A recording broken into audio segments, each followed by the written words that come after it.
ಇವು ತಾನು ಎಲ್ಲಿದೆ ಗೊತ್ತಿಲ್ಲ ವಿದ್ವಾಂಸರಿಗೆ.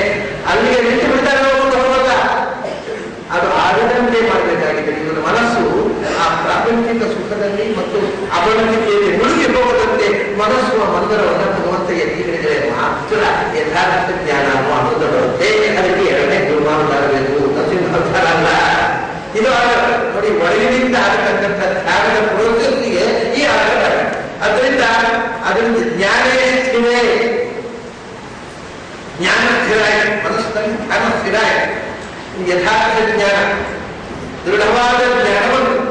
ಆಮೇಲೆ ಧ್ಯಾನ ಯೋಗಾಯ ಸ್ಥಿರ ಆಸನ ಭೂಮೋ, ಆಮೇಲೆ ನಮಗೆ ಭೂಮಿಯಲ್ಲಿ ಸ್ಥಿರ ಆಸನ ಗಟ್ಟಿಯಾಗಿ ಕೂತ್ಕೊಳ್ಳಿ, ಧ್ಯಾನಕ್ಕೆ ಕೂತ್ಕೊಳ್ಳುವಂತ ಆಸನ ಪ್ರಾಣಾಯಾಮ ಬಂದೇವು ನಾವು.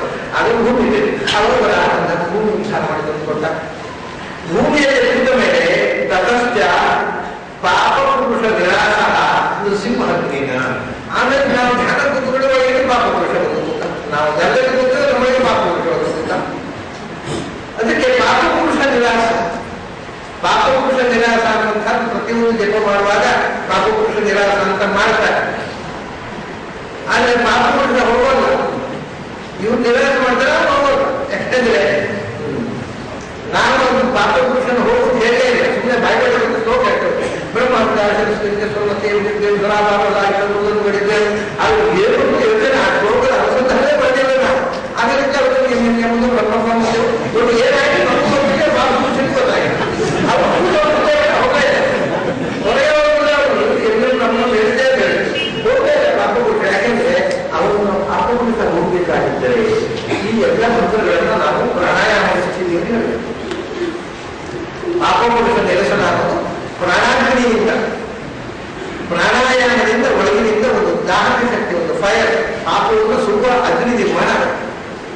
ಆ ಪ್ರಾಣಾಗ್ನಿಯಲ್ಲಿ ಪಾಪಪುರುಷ ನಿರಾಸ ಮಾಡಿ ಅದನ್ನ ಮತ್ತೆ ರೇಖಕದಿಂದ ಅದನ್ನು ನಿಸ್ಸಾರ ಮಾಡಬೇಕಾಗಿದ್ದರೆ ಒಳಗಿಂದ ಪ್ರಾಣದೇವರು ಮತ್ತು ನರಸಿಂಹ ಬೆಂಕಿಯಾಗಿ ದಹದ ನರಸಿಂಹ ಶಕ್ತಿ ಇದೆಯೇ. ಇದು ಪಾಪಪುರುಷ ನಿರಸನ. ಇದನ್ನು ನೀವು ಫೀಲ್ ಮಾಡಬಹುದು. ಆ ಪಾಪಪುರುಷ ನಿರಸನ ಅಂದ್ರೆ ಒಮ್ಮ ಅಮೃತ ಬೀಜದಿಂದ ತಲೆಯಿಂದ ಅಮೃತ ಹರಿದು ಬಂದು ಇಡೀ ದೇಹ ನೀವು ಅಮೃತದ ಜಲದಿಂದ ಸ್ನಾನ ಮಾಡಿದ್ದನ್ನು ಅನುಭವಿಸಬಹುದು ಒಳಗೆ. ಇದು ಪ್ರೋಸೆಸ್ ಧ್ಯಾನ. ಆಮೇಲೆ ಧ್ಯಾನ, ಅಮೃತ ಸ್ನಾನ ಅಂದ್ರೆ ಅದೇ ನೋಡಿ, ಮೊದಲು ಮನಸ್ಸಿನಿಂದ ವೇದಬೇಕು. ಆ ಪೂರ್ವ ವೇದಾಂತ ಚಿಂತನೆಗೆ ನಮ್ಮ ಮನಸ್ಸು ಕುಸಿದು ವೇದವನ್ನು ಕೈಗೊಳ್ಳದಂತೆ ಪೂರ್ವ ಎತ್ತಿ ಹಿಡಿಬೇಕು.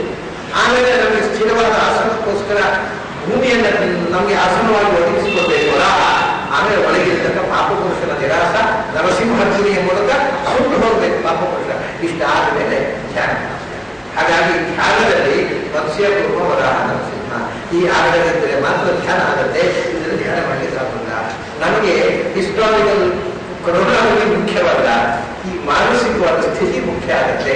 ಅದಕ್ಕೋಸ್ಕರ ಮತ್ಸ್ಯ ಪೂರ್ವ ವರಾಹ ನರಸಿಂಹವನ್ನ ನಿಯತ್ಯ ಸೇವೆ ಶಾಸ್ತ್ರ ಹೇಳ್ತಾರೆ ಅನ್ನತಕ್ಕದ್ದು. ಅದರಿಂದ ಇದು ಆಮೇಲೆ ಪಕ್ಷಾಂತರಗಳನ್ನು ಕೊಟ್ಟಿದ್ದೇನೆ ಇಲ್ಲಿ. ಚತುರ್ದಶಂ ನಾರಸಿಂಹಂ ಇದು ನೃಸಿಂಹಾವತಾರಸ ಪೂರ್ವಾವತಾರ ಅನಂತರಂ ಕಲ್ಪಭೇದೆಯನ್ನು ಉಪವಾದನೆಯಲ್ಲಿ ಕೇಳಿಸಿತು. ಇವಾಗ ಈ ಮನ್ವಂತರದಲ್ಲಿ ಪೂರ್ವಾವತಾರದ ಮೊದಲು ನರಸಿಂಹಾವತಾರ ಮತ್ತೆ ಪೂರ್ವಾವತಾರ. ಆದ್ರೆ ಇನ್ನು ಕಲ್ಪಾಂತರದಲ್ಲಿ ಬೇರೆ ರೀತಿ ಇದೆ. ಅದು ಅಲ್ಲಿ ನರಸಿಂಹಾವತಾರ